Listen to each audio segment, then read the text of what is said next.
Assalamualaikum warahmatullahi wabarakatuh. Halo sahabat semua, perkenalkan nama saya Suci Isnatul Khairah. Saya mahasiswi Institut Agama Islam Negeri Curup, Prodi Pendidikan Agama Islam, Fakultas Tarbiyah.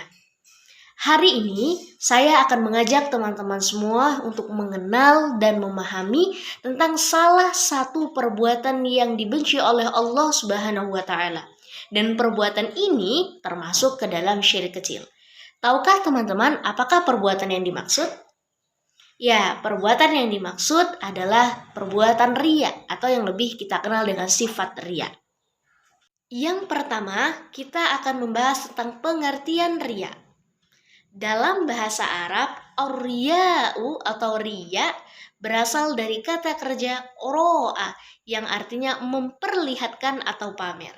Sedangkan secara istilah, riya adalah perbuatan memperlihatkan atau memamerkan sesuatu, baik itu barang ataupun perbuatan baik dengan maksud ingin dilihat oleh orang lain dan mendapatkan pujian.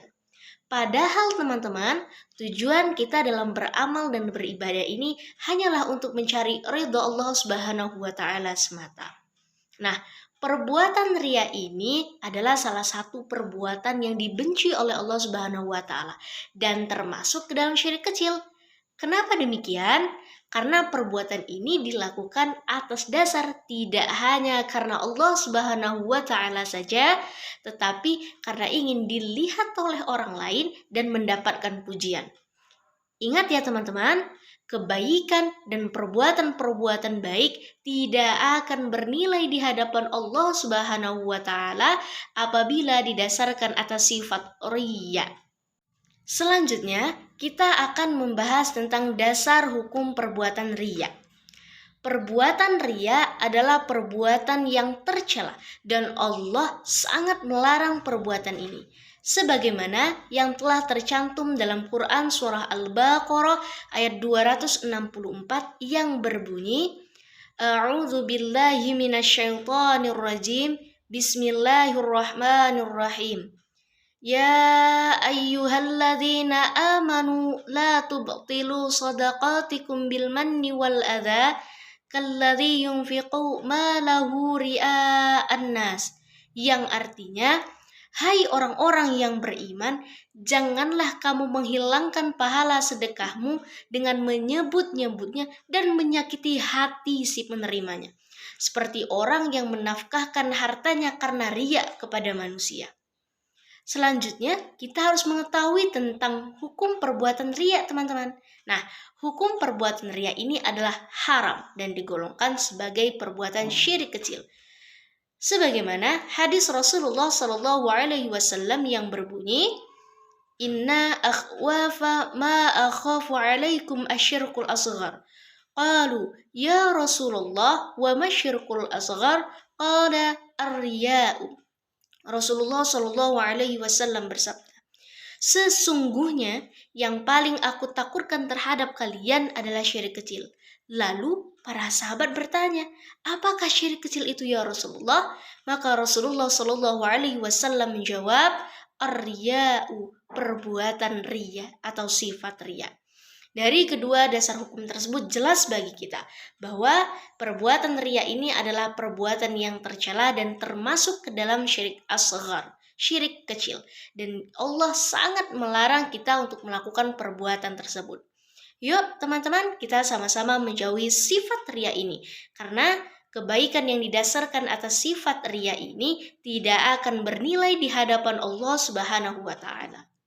Setelah kita mengetahui dan memahami tentang pengertian riya dan dasar hukum perbuatan riya, kali ini kita akan membahas tentang jenis-jenis perbuatan riya. Nah teman-teman, dalam Islam, perbuatan riya dibagi menjadi dua bagian. Yang pertama ada riya khalis atau riya perbuatan. Riya khalis adalah jenis riya perbuatan yang dimaksudkan untuk melakukan ibadah semata-mata hanya untuk dilihat oleh orang lain, mendapatkan perhatian dan mendapatkan pujian. Nah, yang kedua adalah riya syirik atau riya niat. Nah, ria ini adalah suatu perbuatan yang dilakukan dengan niat untuk menjalankan perintah Allah Subhanahu wa taala, namun dilandasi dengan niat agar mendapatkan perhatian dan mendapatkan pujian dari orang lain. Lalu, tahukah teman-teman bagaimana cara kita menghindari sifat ria? Cara kita menghindari sifat ria yaitu yang pertama, niatkan ibadah kita hanya karena Allah Subhanahu wa taala semata. Yang kedua, kita harus senantiasa berzikir untuk mengingat Allah. Yang ketiga, kita harus bisa mengendalikan hati kita agar tidak terbuai oleh pujian orang lain. Yang keempat, kita harus bisa menyembunyikan amal kebaikan sebagaimana kita menyembunyikan aib. Kemudian yang kelima, kita harus senantiasa berdoa dan memohon pertolongan kepada Allah Subhanahu wa taala. Itulah tadi penjelasan tentang pengertian ria, dasar hukum perbuatan ria, jenis-jenis ria, dan cara menghindari perbuatan ria. Semoga kita termasuk orang-orang yang dijauhi dari sifat ria ini. Yuk teman-teman, kita sama-sama menjauhi sifat ria ini. Karena sesungguhnya kebaikan yang didasarkan atas sifat ria tidak akan bernilai di hadapan Allah Subhanahu wa taala. Dan perbuatan ria ini adalah perbuatan yang sangat tercela dan dibenci oleh Allah Subhanahu wa taala. Itulah tadi materi yang dapat saya sampaikan. Lebih dan kurang saya mohon maaf. Kepada Allah saya mohon ampun. Akhirul kalam. Allahumma afiq ila aqwamin tariq. Assalamualaikum warahmatullahi wabarakatuh.